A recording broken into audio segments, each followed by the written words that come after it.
আর কয়েকদিন পর class 12 exam. আর sir আমরা এই সময় বুঝতে পারছি না যে কী পড়বো কি না পড়বো। তো আমার কাছে অনেক রিকোয়েস্ট এসেছে যে স্যার আপনি একটা করে ভিডিও যদি দিতেন তাহলে ভালো হতো, যে কোন চ্যাপ্টার থেকে কী কী পড়তে হবে, কোনগুলো ইম্পর্টেন্ট সেইগুলো একটুখানি বলে দিন। তো ঠিক আছে, আমি আজকে ভিডিও নিয়ে চলে এসেছি। আর শেষের দিকে চ্যাপ্টারগুলোতে কী হয়, ছেলেপিলে না পড়াশোনা একটু কম করে, কারণ বেশ প্রথম দিক থেকে পড়াশোনাটা একদম জোশ নিয়ে শুরু করে, মাঝের দিকে একটুখানি ডানা গজিয়ে যায়, তারপরে পড়াশোনাটা কমিয়ে দেয়, তারপরে কিন্তু শেষের দিকে চ্যাপ্টারগুলো এদিক ওদিক করে ঠিক পড়াশোনা করে না বাড়িতে। সেই জন্য প্রথমের দিকে চ্যাপ্টারগুলো প্রিপারেশন ভালো হয়ে থাকলেও শেষের দিকে চ্যাপ্টারগুলো অত ভালো প্রিপারেশন হয়ে থাকে না। তো আমি আজকে কিন্তু এই শেষের দিকেরই একটা চ্যাপ্টার নিয়ে ডিসকাস করব, সেটা হচ্ছে ডুয়েল নেচার অফ রেডিয়েশন, ওকে, বা কোয়ান্টাম তত্ত্ব বলতে পারো। তোমাদের বইয়ে চ্যাপ্টারটা কোয়ান্টাম তত্ত্ব নামে আছে, তাই তো? কোয়ান্টাম তত্ত্ব। দেখো এখান থেকে কী কী পড়বে কী কী না পড়বে আমি সেইগুলো একদম ডাইরেক্টলি বলে দেবো, ঠিক আছে? আর একদম বিশাল কিছু যে ইন ডিটেলস বোঝাবো তা নয়, কারণ একদম ডিটেলস বোঝার সময় কিন্তু আর নেই, এখন নাম্বার পেতে হবে, ঠিক আছে? আর বেশি সময় নেই। তো দেখো কোশ্চেনগুলো বলে দিচ্ছি। তুমি এই চ্যাপ্টার থেকে যদি ভালো করে পড়ে যাও তাহলে সব কোশ্চেনের উত্তর লিখে আসতে পারবে। চ্যাপ্টারটা বিশাল কিছু কঠিন চ্যাপ্টার কিন্তু নয়, ঠিক আছে? আমি একটু হালকা করে কনসেপ্টটা বলে দিই। এইখানে একটা মেটাল শিট আছে বা ধাতব পাত আছে, সেই ধাতব পাতে যদি নির্দিষ্ট তরঙ্গদৈর্ঘ্যের আলো এসে পড়ে, ঠিক আছে, যদি নির্দিষ্ট তরঙ্গদৈর্ঘ্যের আলো এসে পড়ে তাহলে কি হবে, ইলেকট্রন এখান থেকে বেরিয়ে যাবে, ঠিক আছে? ইলেকট্রন কিন্তু এই ধাতব পৃষ্ঠ থেকে বেরিয়ে যাবে। ইলেকট্রন এইখানে যে ইলেকট্রনগুলো ছিল সেই ইলেকট্রন কিন্তু এইখান থেকে বেরিয়ে যাবে। কিন্তু যে কোনো তরঙ্গদৈর্ঘ্যের আলো এসে পড়লে বা যে কোনো কম্পাঙ্কের আলো এসে পড়লে ইলেকট্রন বেরিয়ে যাবে না। তার জন্য কিন্তু কিছু নির্দিষ্ট কম্পাঙ্কের আলো লাগবে, তার থেকে বেশি আলো আসুক তাতে ক্ষতি নাই, কিন্তু সেই আলো লাগবেই। আমি বাসে করে এখান থেকে এত দূর পর্যন্ত যাব, বাসের ভাড়া 20 টাকা, আমাকে 20 টাকা লাগবেই যেতে গেলে এখান থেকে এতটা, তার থেকে বেশি থাকুক না, 100 টাকা থাকুক না, বাকি 80 টাকা আমি অন্যান্য খরচা করব, কিন্তু 20 টাকা মিনিমাম এখান থেকে এত দূর আসতে গেলে আমাকে লাগবেই। বোঝা গেল? তাহলে এই কোনো আপতিত আলোর শক্তি নির্ভর করে তার কম্পাঙ্কের ওপর, তাহলে একটা মিনিমাম কম্পাঙ্কের আলো কিন্তু লাগবেই এই আলোক তড়িৎ ক্রিয়া শুরু হওয়ার জন্য। এই যে ধাতুপৃষ্ঠে আলো পড়লো আর তার জন্য ইলেকট্রন বেরিয়ে গেল, এই ঘটনাটাকে বলা হয় আলোক তড়িৎ ক্রিয়া। কি বলা হয়? আলোক তড়িৎ ক্রিয়া, ঠিক আছে? এই জিনিসটা আবিষ্কারের জন্য বা এই সংক্রান্ত সমীকরণ দেওয়ার জন্য আইনস্টাইন কিন্তু নোবেল প্রাইজ পেয়েছিল, ঠিক আছে? তাহলে বুঝতে পারছো জিনিসটা কতটা ইম্পর্টেন্ট। তো এখান থেকে আমাদেরকে পড়তে হবে কার্য অপেক্ষ কাকে বলে, ঠিক আছে? কি হলো দেখো, কার্য অপেক্ষ কাকে বলে ভালো করে পড়বে, খুব ইম্পর্টেন্ট একটা জিনিস। কার্য অপেক্ষক কি না, যে ন্যূনতম শক্তি লাভ করলে একটা ইলেকট্রন ধাতব পৃষ্ঠ অতিক্রম করে বাইরে বেরিয়ে আসতে পারে। তাহলে এইটা একটা ধাতব পৃষ্ঠ, এই ধাতব পৃষ্ঠ থেকে একটা ইলেকট্রন বাইরে বেরিয়ে আসতে গেলে একটা ন্যূনতম শক্তি লাগবে, সেই ন্যূনতম শক্তিকেই বলা হবে কার্য অপেক্ষক। অবশ্যই কার্য অপেক্ষকের সংজ্ঞা বই থেকে পড়ে রাখো, আর যারা ইংলিশ ভার্সনে দিচ্ছ কার্য অপেক্ষকের ইংরাজি হচ্ছে work function. Clear? Work function. বেশ, এবার দেখো এই পরীক্ষা ব্যবস্থাটা যখন করা হয় তখন এই দিকে একটা পাত রাখা হয় যেটাকে বলা হয় ক্যাথোড, আর এই দিকে একটা পাত রাখা হয় যেটাকে বলা হয় অ্যানোড। বুঝতে পেরেছো? এটা একটা কাঁচের প্লেট দিয়ে, মানে কাঁচের একটা জারের মতো জায়গা জুড়ে এভাকুয়েট করে রাখা হয়। বুঝতে পেরেছো? এই যে এভাকুয়েট করে রাখা হয়েছে, হ্যাঁ, তার মানে ভেতরে কোনো এয়ার টেয়ার নেই। তো এই দিকে কিন্তু আলো গিয়ে এখানে পড়লো, যেই এই দিকে আলো গিয়ে পড়লো সঙ্গে সঙ্গে এইখান থেকে ইলেকট্রন নির্গত হলো, এইদিকে ইলেকট্রন নির্গত হলো। এই ইলেকট্রন কোথায় এসে পৌঁছাবে? এইটা ক্যাথোড আর এইটা অ্যানোড। এই ইলেকট্রন আস্তে আস্তে আস্তে আস্তে অ্যানোডে এসে পৌঁছাবে। বুঝতে পেরেছো? তাহলে আমি কিন্তু একটা তড়িৎ প্রবাহ পাবো। ইলেকট্রন একদিক থেকে আরেক দিকে যাওয়া মানেই কিন্তু তড়িৎ প্রবাহ পাওয়া, ঠিক আছে? আর হ্যাঁ, এইদিকে কোনো রেজিস্ট্যান্সের সঙ্গে কোনো ব্যাটারি কানেক্টেড আছে, ঠিক আছে, যেখানে এসে কিন্তু এই ইলেকট্রনগুলো স্টোর হতে পারে। যাকে সেসব কথা পরে হবে। তার মানে তুমি এখানে একটা কারেন্ট পেয়ে গেলে, দেখো ক্লিয়ার কি না, তুমি কিন্তু এখানে কারেন্ট পেয়ে গেলে। তাহলে তুমি কি দেখলে, যে যখন ধাতু পৃষ্ঠে এসে আলো পড়ছে তখন ইলেকট্রন সেখান থেকে বেরিয়ে আসছে, আর সেই ইলেকট্রন ক্যাথোড থেকে কোথায় যাচ্ছে? অ্যানোডে যাচ্ছে, ঠিক আছে? এটা পজিটিভ আর নেগেটিভের সঙ্গে কানেক্ট করে দিলাম। ওকে, দেখো পুরো ব্যাপারটা ক্লিয়ার হলো না?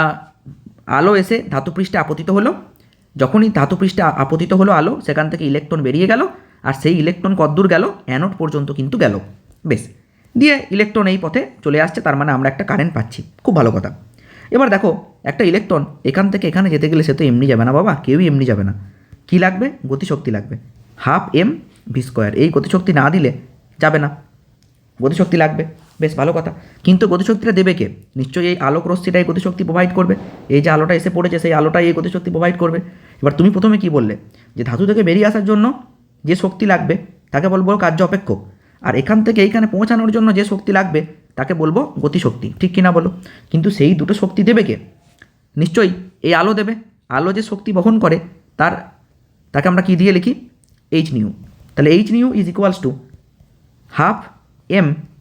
12mv² প্লাস কার্য অপেক্ষক φ0, কোনো বইয়ে W0 লেখা হয়। তাহলে দেখো 12mv² equal to H nu minus φ0। H nu কি? মোট শক্তি, যেটা আলো নিয়ে এলো, দিয়ে সেই শক্তি নিয়ে এসে একে দিল। ঠিক আছে, দিয়ে এই শক্তিটাকে দুভাবে কাজে লাগালো।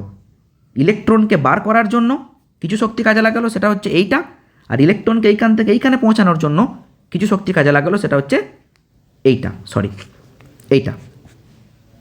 ঠিক আছে, তাহলে এই এইচ নিউ শক্তিটা কিন্তু দুভাবে ব্যয় হলো, 12mv² প্লাস φ0। আশা করি কোনো সমস্যা নেই তোমাদের। ওকে, দেখো তাহলে এই যে সমীকরণটা, এই সমীকরণটাই কিন্তু আইনস্টাইনের আলোক তড়িৎ সমীকরণ। আমি সমীকরণটা আর একবার ভালো করে লিখে দিচ্ছি। এইটা কিন্তু পরীক্ষায় লিখতে দেয়, 12mv² equal to H nu minus φ0। এইটাকে বলা হয় আইনস্টাইনের আলোক তড়িৎ সমীকরণ। আইনস্টাইনের আলোক তড়িৎ সমীকরণ। ওকে, এটা কিন্তু পরীক্ষায় লিখতে দেয়। যদি লিখতে বলে তোমাকে, এটাতে 2 মার্কস দেবে। এই সমীকরণটা লিখে দেবে, তারপরে তুমি বলে দেবে কোনটা কি। এই যে 12mv² লিখেছ, এইটা কি? এইটা হচ্ছে ফটো ইলেকট্রনের, লিখে দিচ্ছি, ফটো ইলেকট্রনের সর্বোচ্চ গতিশক্তি। বুঝতে পেরেছ? ক্লিয়ার? প্রত্যেকটা টার্মকে তুমি এখানে ডিফাইন করে দেবে। এইটা কি? এইটা হচ্ছে আপতিত আলোর শক্তি, লিখে নাও, আপতিত আলোর শক্তি। আর φ0 কি? ধাতুর কার্য অপেক্ষক। বেশ ভালো কথা। এবার তোমাকে বলবে যেখান থেকে তুমি সূচনা কম্পাঙ্কের রাশিমালা প্রতিষ্ঠা করো। সূচনা কম্পাঙ্ক, ওই যে প্রথমে আমি গল্পটা বলেছিলাম, তুমি একটা বাসে করে যাচ্ছ, এখান থেকে এখানে আসবে, বাসের ভাড়া 20 টাকা, তোমাকে আমি 100 টাকা দিলাম, তাহলে তুমি 100 টাকা থেকে 20 টাকা ভাড়া দিলে, আর 80 টাকা তুমি অন্য জায়গায় খরচা করলে। তেমনি এখানেও তাই। এই 20 টাকাটা কি? এই 20 টাকাটা হচ্ছে কার্য অপেক্ষক। ঠিক আছে, আর বাকি টাকাটা তুমি অন্য কাজে খরচা করেছো। বুঝতে পেরেছ? এবার মনে করো আমি তোমাকে শুধু 20 টাকায় দিলাম, তাহলে ওই 20 টাকাটা তুমি কি করবে? শুধুমাত্র বাসের ভাড়া দেবে, তুমি অন্যান্য কাজ কিন্তু করতে পারবে না। বুঝতে পেরেছ? তেমনি এখানেও তাই। এই এইচ নিউ শক্তিটা নিয়ে একটা ইলেকট্রন দুটো কাজ করছে, ধাতুপৃষ্ঠ থেকে বেরিয়ে আসছে, φ0 শক্তি কাজে লাগিয়ে, প্লাস 12mv² নিয়ে 12mv² এইটা নিয়ে কিন্তু ও ক্যাথোড থেকে অ্যানোডে যাচ্ছে। এবার আমি যদি এই 12mv² না দিই, এটাকে 0 করে দিই, তাহলে কি হবে? এইচ নিউ 0 ইকুয়াল টু কী বলবে তুমি? φ0। ঠিক কি না বলো? φ0 না বলে শুধু ফাই। ঠিক আছে, তাহলে নিউ 0 ইকুয়াল টু φ/h। তাহলে এই নিউ 0টা কি? সূচনা কম্পাঙ্ক, মানে এই কম্পাঙ্কের আলো পড়লে তবেই কিন্তু আলোক তড়িৎ ক্রিয়া শুরু হবে। তাহলে তোমাকে যদি বলে সূচনা কম্পাঙ্কের রাশিমালা প্রতিষ্ঠা করতে, তোমাকে এইটুকু করে দিতে হবে। ক্লিয়ার? তারপরে দেখো তোমরা তোমাদের কাছে বই বা নোট যাই থাকুক না কেন, আইনস্টাইনের স্বীকার্য পড়বে। আইনস্টাইনের স্বীকার্য পরীক্ষায় লিখতে দেয়। ঠিক আছে, যে আইনস্টাইনের দুটি স্বীকার্য লেখো আলোক তড়িৎ ক্রিয়া সম্পর্কিত, অবশ্যই করে রাখবে। ঠিক আছে। আইনস্টাইন বলেছিল কি, আমি বলে দিচ্ছি একবার শুনে নাও। 1 নম্বরে বলেছিল যে এই যে ধাতুপৃষ্ঠে যে আলোকরশ্মি আপতিত হয় এগুলো হচ্ছে ফোটন কণার স্রোত। এই ফোটন কণার শক্তি E = h নিউ। ঠিক।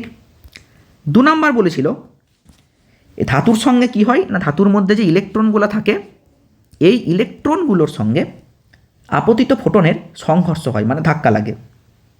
এই সংঘর্ষ দুরকম হয়, হতে পারে ফোটনটা সম্পূর্ণ শক্তি নিয়ে প্রতিফলিত হয়ে চলে গেল, মানে এলো দিয়ে আবার চলে গেল সম্পূর্ণ শক্তি নিয়ে, বা হতে পারে এইচ নিউ শক্তি নিয়ে যেটা এসেছিল সেটা সম্পূর্ণটাই ইলেকট্রনকে দিয়ে দিল। বুঝে গেল? ব্যাস।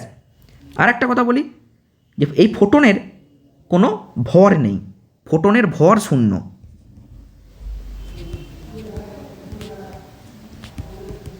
ভর নেই, ভর না বলে বিরাম ভর বলবে, বিরাম ভর নেই, কিন্তু ভর বেগ আছে, কিন্তু ভর বেগ আছে। ক্লিয়ার? ব্যাস। ওকে, তারপরে দেখো এখান থেকে নিবৃত্তি বিভব বা স্টপিং পোটেনশিয়াল অবশ্যই পড়বে। স্টপিং পোটেনশিয়াল অবশ্যই পড়বে। বলি জিনিসটা কীরকম। এইটা হচ্ছে ক্যাথোড, এইটা হচ্ছে অ্যানোড। এখান থেকে ইলেকট্রন বেরিয়ে আসছে দিয়ে এখানে যাচ্ছে। এবার এটাকে তুমি যদি নেগেটিভ বিভবে রাখো তাহলে নেগেটিভ বিভব বাড়ানোর সঙ্গে সঙ্গে কী হবে, ইলেকট্রনগুলো আর এখানে আসতে পারবে না। ঠিক আছে। তাহলে যে ন্যূনতম ঋণাত্মক বিভবে, আবারও বলছি, যে ন্যূনতম ঋণাত্মক বিভবে সংগ্রাহক প্লেটকে রাখলে আলোক তড়িৎ প্রবাহ শূন্য হয় তাকে নিবৃত্তি বিভব বলে। বই থেকে অবশ্যই এর সংজ্ঞাটাকে ভালো করে পড়ে নেবে, নিবৃত্তি বিভবের সংজ্ঞা। ঠিক আছে। তোমাকে বলবে যে এই নিবৃত্তি বিভব কোন কোন বিষয়ের উপর নির্ভর করে। খুব ইম্পর্টেন্ট কোশ্চেন। কি বলবে না, ফটোক্যাথোডের ধাতব পৃষ্ঠের প্রকৃতি। ঠিক আছে, এটাও বইয়ে পেয়ে যাবে। ফটোক্যাথোডের ধাতব পৃষ্ঠের প্রকৃতি,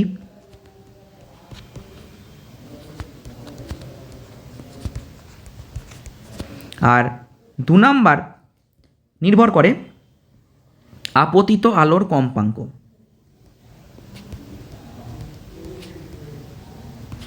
আপতিত আলোর কম্পাঙ্ক, এই দুটোর ওপর কিন্তু নিবৃত্তি বিভবের মান নির্ভর করে। ওকে, এরপরে আরেকটা কোশ্চেন যেটা খুব ইম্পর্টেন্ট, নিবৃত্তি বিভব এবং ফটো ইলেকট্রনের গতিশক্তির মধ্যে সম্পর্ক নির্ণয় করো। আবারও বলছি, নিবৃত্তি বিভব এবং ফটো ইলেকট্রনের গতিশক্তির মধ্যে সম্পর্ক। দেখো, এইটাকে তুমি বলছো ক্যাথোড আর এইটাকে বলছো অ্যানোড, যেটা সংগ্রাহক প্লেট। এবার এই ক্যাথোড থেকে যখন ইলেকট্রন এই দিকে আসছে, ঠিক আছে, তো তাহলে এই প্লেটটা কী করছে, সেই ইলেকট্রনকে সংগ্রহ করছে। মানে এখানে তুমি আলো ফেলেছো, তারপরে ইলেকট্রন বেরিয়েছে, তারপরে এই প্লেটে আসছে। এই ইলেকট্রনকে এখান থেকে এখানে যেতে গেলে বিভব অতিক্রম করতে হচ্ছে। আর তোমরা জানো কোনো আধান কিউ যদি ভি বিভব অতিক্রম করে তাহলে তোমরা ডাব্লু সমান কী বলো, কিউ ইন্টু ভি, এটা বলো কি না? তেমনি এখানেও ই আধান কত বিভব অতিক্রম করছে, আমি ধরে নিচ্ছি এখন আমি ভি বিভব পার্থক্যে রেখেছি, তাহলে ই ভি এতটা কিন্তু বিভব অতিক্রম করছে, মানে এতটা কৃতকার্য করছে, ডাব্লু = ইভি। এইবার তুমি এটাকে নিবৃত্তি বিভবে রেখেছো। নিবৃত্তি বিভব হচ্ছে এমন বিভব যে বিভবে রাখলে আর আলোক তড়িৎ ক্রিয়া হবে না। তাহলে নিবৃত্তি বিভবকে আমি যদি ধরি, নিবৃত্তি বিভবকে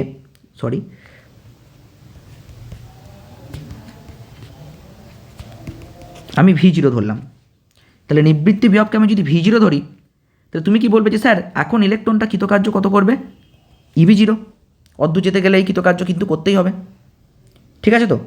এবার যখনই তুমি নিবৃত্তি বিভব দিয়ে দেবে তখন আর ইলেকট্রন এখানে পৌঁছাচ্ছে না, মানে আলোক তড়িৎ ক্রিয়া বন্ধ হয়ে যাচ্ছে। পৌঁছাচ্ছে না মানে কি, তাহলে ওর যে পুরো গতিশক্তি, সেই গতিশক্তিটা নষ্ট হয়ে গেছে। নষ্ট হয়ে গেছে বলাটা ভুল, মানে এই সর্বোচ্চ গতিশক্তিকেও এই বিভব পার্থক্যটা কী করছে, বাধা দিচ্ছে, যেতে দিচ্ছে না। ঠিক আছে, সর্বোচ্চ গতিশক্তিটাকেও নালিফাই করে দিচ্ছে। তাহলে আমি এটাকে কী লিখতে পারি, যে এই টোটালটা নিশ্চয়ই হাফ এম ভি ম্যাক্সের স্কোয়ারের সঙ্গে সমান হয়ে গেছে, তবেই সে আর কিন্তু যেতে পারছে না। বোঝা গেল কি বললাম? তাহলে বলো তো এখান থেকে ভি ম্যাক্সের স্কোয়ার ইকুয়াল টু কী হবে, 2EV0। ঠিক আছে, ভি ম্যাক্সের square equal to 2EV0 by m. তাহলে ভি ম্যাক্স কত হচ্ছে, √2EV0 বাই এম। এইটাই কিন্তু হয়ে গেল যে ওই যে ইলেকট্রনের সর্বোচ্চ গতিবেগের রাশিমালা, সর্বোচ্চ গতিবেগের রাশিমালা। বোঝা গেল কি বললাম?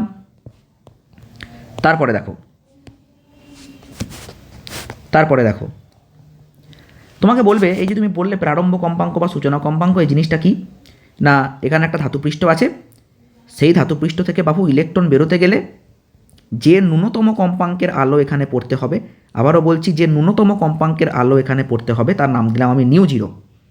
সেই কম্পাঙ্ককে আমি বলবো কি, সূচনা কম্পাঙ্ক বা ধাতব কম্পাঙ্ক। মানে যে কম্পাঙ্কের আলো পড়লে আলোক তড়িৎ ক্রিয়া শুরু হয়। এবার এর সঙ্গে নিবৃত্তি বিভবের গ্রাফ টানতে দেবে। এই দিকে নিবৃত্তি বিভব V0 আর এই দিকে কম্পাঙ্ক নিউ। ঠিক আছে, মনে রাখবে কম্পাঙ্ক যত বাড়বে নিবৃত্তি বিভবের মানও তত বাড়বে। গ্রাফটা ঠিক এরকম হবে। এইটা কি, এইটা নিউ 0। স্যার নিউ 0 কি, নিউ 0 হচ্ছে সূচনা কম্পাঙ্ক। এই গ্রাফটা ভালো করে রাখবে, এই গ্রাফটা ভালো করে রাখবে। আশা করি ক্লিয়ার। এরপরে তোমরা অবশ্যই ডি ব্রগলি সূত্র পড়ে রাখবে। ডি ব্রগলি বিশাল ইম্পর্টেন্ট। ঠিক আছে, ডি ব্রগলি সূত্র পড়ে রাখবে। বইটা একবার খুলবে, বইয়ে পেয়ে যাবে। ডি ব্রগলি কী বলছে না, যে কোনো কণার সাথে তরঙ্গ যুক্ত থাকে, যে কোনো কণার সাথে তরঙ্গ যুক্ত থাকে, আর সেই তরঙ্গ দৈর্ঘ্য হয় λ=h/p।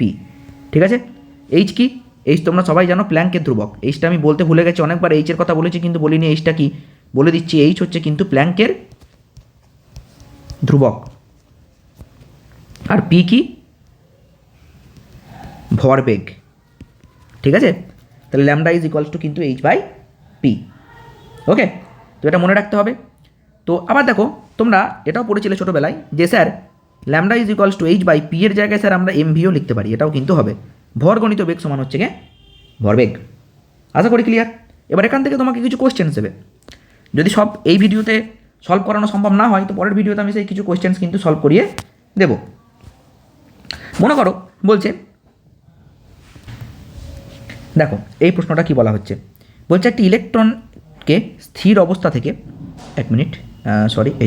একটি ইলেকট্রনকে স্থির অবস্থা থেকে ভি ভোল্ট বিভব প্রভেদের দ্বারা ত্বরান্বিত করা হলো।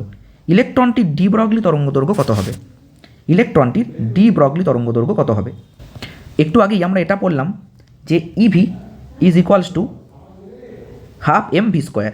এই ভিটা হচ্ছে কি বলতো, এই স্মল ভিটা হচ্ছে গতিবেগের ভি, আর ক্যাপিটাল ভিটা হচ্ছে বিভব পার্থক্যের ভি। এটা গুলিয়ে ফেলবে না। তাহলে এখান থেকে আমরা এটা পেতে পারি যে 2EV/m ভি = ওকে। আবার আমরা জানি, দেখো ডি ব্রগলি তরঙ্গ দৈর্ঘ্য চেয়েছে, আমি তোমাদেরকে বলে দিয়েছি λ=h/p, অর্থাৎ h/mv। ক্লিয়ার? তাহলে h/mটা যেমন আছে লিখব, বেশ।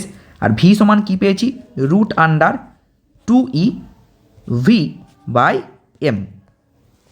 ঠিক আছে, ক্লিয়ার? অর্থাৎ λ কি পেলাম বলো তো, দেখো একটা m তুমি এখান থেকে কেটে দিতে পারো, এইটা তাহলে কত পড়ে থাকবে, √m পড়ে থাকবে। তাহলে h/2mEV দিতে পারো ভাই, কোশ্চেনটা ইম্পর্টেন্ট। একটা ইলেকট্রনকে যদি আমি ভি ভোল্ট বিভব পার্থক্যের মধ্যে দিয়ে পাঠাই, তাহলে তার যে ডি ব্রগলি তরঙ্গ দৈর্ঘ্য হবে সেইটা হচ্ছে এইটা।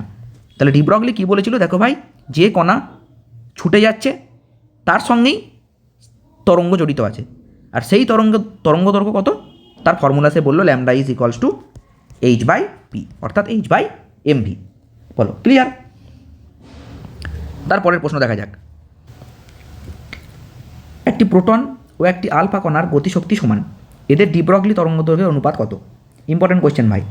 দেখো বলছে এটা আমরা তো জানি যে গতিশক্তি ই সমান কত, half m v square, okay. বা এটাকে আমি লিখতে পারি যে m v square by m square v square by 2m, ঠিক। তাহলে তুমি কিন্তু এখান থেকে m square v square equal to 2m লিখতে পারো। তাহলে এম স্কোয়ার ভি স্কোয়ার মানেই আবার কি, পি তো, তাহলে P square equal to 2m। তাহলে পি কত, রুট 2m ই। একটা প্রোটন এবং একটা আলফা কণার গতিশক্তি সমান বলে দিয়েছে। আবারও বলছি গতিশক্তি সমান ডি ব্রগলি তরঙ্গদৈর্ঘ্যের অনুপাত কত? ঠিক, দেখো ডি ব্রগলি তরঙ্গদৈর্ঘ্য তুমি জানো যে sir lambda equal to h by p, কিন্তু সমস্যা হচ্ছে আমাকে গতিশক্তি বলে দিয়েছে সমান, কিন্তু ভরবেগ কত সেটা বলে দেয়নি। তাহলে আমাকে এবার লিখতে হবে যে আমরা জানি lambda equal to h by p, তাহলে পি এর জায়গায় আমি লিখে দিলাম 2m। আশা করি কোনো সমস্যা নাই। অর্থাৎ এখান থেকে বলতে পারি ল্যামডা ভ্যারিজাস 1 বাই, তাহলে দেখো ল্যামডা ভ্যারিজাস 1 বাই কী হয়ে গেল, root m. Lambda varies as 1 by root m. এবার তোমাকে বলেছে যে কার, আচ্ছা এদের তরঙ্গ দৈর্ঘ্যের অনুপাত ঠিক কি না বলো। তাহলে তুমি এখানে ডাইরেক্ট লেখো lambda proton by lambda alpha. আমি কেন ভ্যারিজাস এম লিখলাম, ই তো কনস্ট্যান্ট দুজনের জন্যই, দেখো বলে দিয়েছে ই হচ্ছে দুজনের জন্যই একই, এই যে গতিশক্তি সমান বলে দেওয়া আছে। তাহলে গতিশক্তি যদি সমান বলে দেয় তাহলে lambda p by lambda alpha কী হবে, root under m alpha by m p, কারণ এমটা নিচে আছে তো, এম আলফা বাই এমপি। এবারে আমরা জানি যে একটা আলফার ভর প্রোটনের 4 গুণ, তাহলে তুমি এখানে কি লিখতে পারো 4, এখানে 1, তাহলে 2/1 উত্তর হয়ে গেল। বোঝা গেল কি বললাম, 2/1, ঠিক আছে। তো এই আর কিছু কোয়েশ্চেন সেখান থেকে প্র্যাকটিস করলেই হয়ে যাবে। আমি কিছু কোয়েশ্চেন নেক্সট ভিডিওতে নিয়ে আসছি, সঙ্গে থেকো। আর ভিডিওটা ভালো লাগলে লাইক কমেন্ট শেয়ার করো।